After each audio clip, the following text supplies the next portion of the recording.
Hello friends, মিঠুর পাকশালায় আপনাদের সবাইকে স্বাগত। আজ আমি 1 কাপ ওটস ও কিছু বাদাম দিয়ে ভীষণই হেলদি এবং ভীষণই টেস্টি একটা রেসিপি আপনাদের সাথে শেয়ার করছি।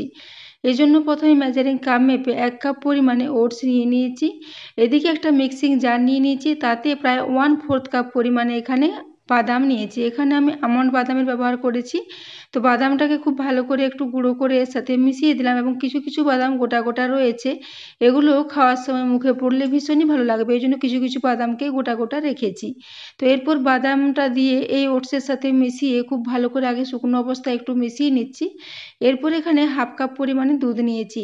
মেজারিং কাপের 1/2 কাপ পরিমাণে দুধ নিয়েছি। পুরো দুধটা একেবারে দেবো না, অল্প অল্প করে দুধ দিয়ে এই ওটসের সাথে এটাকে মিশিয়ে নেব।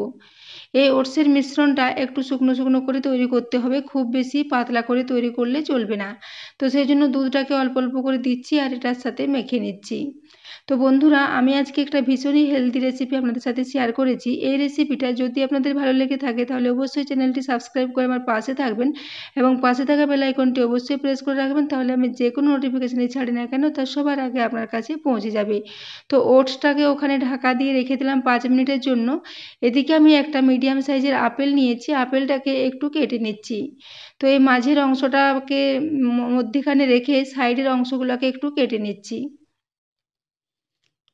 তো দেখুন, সাইডের অংশগুলোকে এইভাবে প্রথমে কেটে নেব, তারপর এই আপেলটাকে খোসা শুদ্ধ একটু ঝিরিঝিরি করে ছোট ছোট করে কেটে নেব। তো দেখুন, এভাবে একটু লম্বা লম্বা করে প্রথমে ফালি ফালি করে কেটে নেব, তারপর এগুলোকে একটু ছোট ছোট টুকরো করে কেটে নেব। তো দেখুন, এরকম ছোট ছোট সাইজের টুকরো করে এগুলোকে কেটে নিচ্ছি।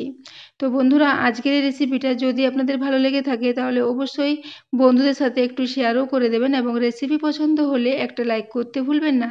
তো দেখুন, এরপর আমি সমস্ত আপেলগুলোকে এইভাবে ছোট ছোট টুকরো করে কেটে নেব। তো এরকম ধরনের হেলদি রেসিপি আপনারা সকালবেলায় তৈরি করে বাচ্চাদের স্কুলের টিফিনের জন্য দিতে পারেন, কিংবা বিকেলের দিকে হালকা খিদে পেলেও এরকম ধরনের রেসিপি আপনারা ট্রাই করতে পারেন। ভীষণই হেলদি এবং ভীষণই টেস্টি একটা রেসিপি। তো দেখুন, এরপর আমি আপেলটাকে আবারও একটু ছুরির সাহায্যে করে এইভাবে ছোট ছোট টুকরো করে কেটে নিচ্ছি। আপেলটা যত ছোট ছোট টুকরো করে কাটা হবে তত এই রেসিপিটা তৈরি করতে সুবিধা হবে। তো দেখুন, এইভাবে আমি আপেলগুলোকে আবারও ছোট ছোট টুকরো করে কেটে নিলাম।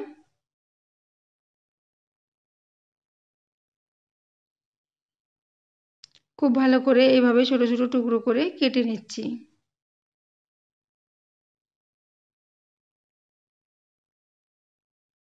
এভাবে সমস্ত আপেলগুলোকে কেটে নেব, তারপর এগুলোকে আমি ওই যে ওটসের মিশ্রণটা তৈরি করে রেখেছি ওর সাথে মিশিয়ে নেব। তো দেখুন, এই জন্য একটু বারে বারে এটাকে এভাবে করে ছোট ছোট টুকরো করে কেটে নিচ্ছি, যাতে বড় অংশ না থেকে যায়। ছোট ছোট টুকরো করে কেটে নিলে এটা খেতেও ভালো লাগবে এবং দেখতেও ভালো লাগবে। তো দেখুন, এই জন্য এটাকে বারে বারে এভাবেই কেটে নিচ্ছি।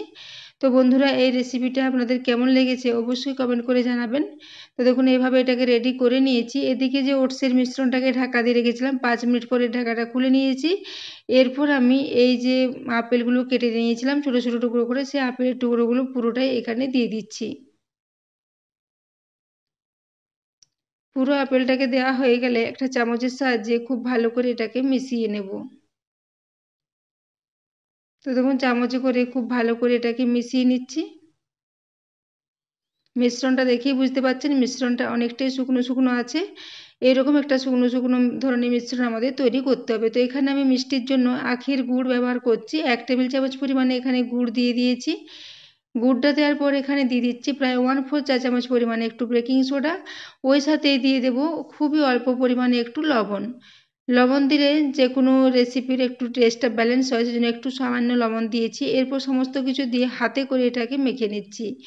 মিশ্রণটাকে হাতে করে মাখলে খুব ভালো মতো মেশানো যাবে, সেজন্য আমি হাতে করে মেখে নিচ্ছি। তবে আপনারা চাইলে এটাকে হাতা বা চামচের সাহায্যে মিশিয়ে নিতে পারেন। তো দেখুন, এটাকে ক্রমাগত নাড়াচাড়া করতে করতে এইভাবে একটু মেখে নেব। তো বন্ধুরা, এই রেসিপিটা আপনারা বাচ্চাদের স্কুলের টিফিনের জন্যও বানিয়ে দিতে পারেন। ভীষণই হেলদি একটা রেসিপি। তো দেখুন, এইভাবে এটাকে খুব ভালো করে একটু মিশিয়ে নিতে হবে।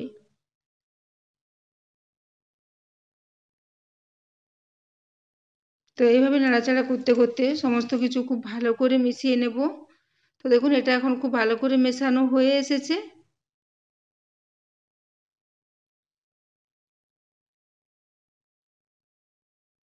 তো এরকম ধরনের সহজ পদ্ধতিতে খুবই হেলদি রেসিপি তৈরি হয়ে যায়, খুব বেশি উপকরণও লাগে না, কয়েকটা উপকরণ দিয়ে এটাকে আমি তৈরি করে নিচ্ছি। তো মিশ্রণটাকে এইভাবে মেখে রেডি করে রেখে দিলাম। এদিকে আমি একটা কেক টিন নিয়ে নিয়েছি, তাতে একটু সাদা তেল মাখিয়ে নিচ্ছি। কেক টিনের উপরে একটা সাদা কাগজ নিয়ে নিয়েছি, সেটাতেও একটু সাদা তেল দিয়ে দিয়েছি। তারপর এটাকে খুব ভালো করে তেলটাকে চারিদিকে মাখিয়ে নিচ্ছি। তো এটা এখন খুব ভালো করে তেল মাখানো হয়ে গেছে, ওটাকে এখন রেডি করে নিলাম কেক টিনটা। এদিকে আমি যে ওটসের মিশ্রণটা তৈরি করে রেখেছিলাম সেটাকে নিয়ে নিচ্ছি। তার আগে আমি একটা বাটিতে একটু জল নিয়ে নিয়েছি, এরপর জলের মধ্যে হাতটাকে ভিজিয়ে নিলাম। তারপর এর থেকে অল্প অল্প করে মিশ্রণ নিয়ে গোল গোল বলের মতো করে এগুলোকে তৈরি করে নেব। তো দেখুন এরপর এরকম গোল গোল করে তৈরি করে নেব। এরপর ওই যে কেক টিনটা তৈরি করে রেখেছিলাম সেই কেক টিনের মধ্যে এই বলগুলো একটা একটা করে তৈরি করব আর এর মধ্যেখানে করে দিয়ে দেব। তো বন্ধুরা, আমি আজকে একটা ওটসের কুকিজের রেসিপি আপনাদের সাথে শেয়ার করেছি। ভীষণই হেলদি একটা রেসিপি। এরকম ছোট ছোট ধরনের কুকিজ যদি তৈরি করে দেওয়া হয় তাহলে এটা বাচ্চা থেকে বড় সবার পক্ষেই খুবই ভালো হয় এবং ভীষণই হেলদি একটা রেসিপি, এবং বাচ্চারা তো এরকম ধরনের রেসিপি খুবই মজা করে খেয়ে নেবে। তো দেখুন এরপর আমি এগুলোকে এভাবে একটা একটা করে তৈরি করে নিলাম। এভাবে আমি সবগুলোই তৈরি করে নিয়েছি। তারপর এগুলোকে এরকম করে গোল গোল করে এই কেক টিনের মধ্যে দিয়ে দিয়েছি। তো এরপরে কেক টিনটাকে আমি বসিয়ে দেবো কড়ার মধ্যে। তার আগে আমি একটা কড়াকে সামান্য পরিমাণে লবণ দিয়ে একটা স্ট্যান্ড দিয়ে গরম হওয়ার জন্য রেখে দিয়েছিলাম। এটা এখন খুব ভালো মতো গরম হয়ে গেছে। এরপর এটাকে বসিয়ে দিলাম কেক টিনটাকে, তারপর ঢাকা দিয়ে এটাকে প্রায় 30 মিনিটের জন্য একদম লো ফ্লেমে রেখে দেবো। তো 30 মিনিট পর আমি এর ঢাকাটা খুলে নিচ্ছি। তো দেখুন উপরটা দেখেই বুঝতে পারছেন এগুলো অনেকটাই ফোলা ফোলা মতো তৈরি হয়ে গেছে এবং খুব সুন্দর মতো একটা কালারও এসেছে। তো এরপর এটাকে আমি চেক করে নিচ্ছি ভিতরটা ঠিক মতো হয়েছে কিনা। তো দেখুন একটা ছোট ছুরির সাহায্যে এভাবে দেখে নিলাম, ছুরিটা গায়ে কিছুই লেগে যায়নি, এটা খুব ভালো মতো রেডি হয়ে গেছে। তো আমার এটাকে তৈরি করতে মোট 30 মিনিটের মতো সময় লেগেছে। তো দেখুন বন্ধুরা এরপর এটাকে আমি সার্ভ করে দিয়েছি এবং একটা আপনাদের আমি ভেঙে দেখিয়ে দিচ্ছি। এই আমন্ড, বাদাম ও আপেলের জন্য এর টেস্টটা অসাধারণ হয় এবং গুড় দেওয়ার জন্য এটা ভীষণই হেলদি। তো এরকম ধরনের কুকিজের রেসিপি তৈরি করে আপনারা বাচ্চাদের সার্ভ করতে পারেন, বাচ্চারা এটাকে ভীষণই পছন্দ করবে, বাচ্চাদের স্কুলের টিফিনের জন্য বানিয়ে দিতে পারেন। তো বন্ধুরা আজকের এই রেসিপিটা আপনারা বাড়িতে অবশ্যই ট্রাই করবেন এবং কেমন লেগেছে জানাতে ভুলবেন না। তো এতক্ষণ পর্যন্ত রেসিপিটি দেখার জন্য ধন্যবাদ।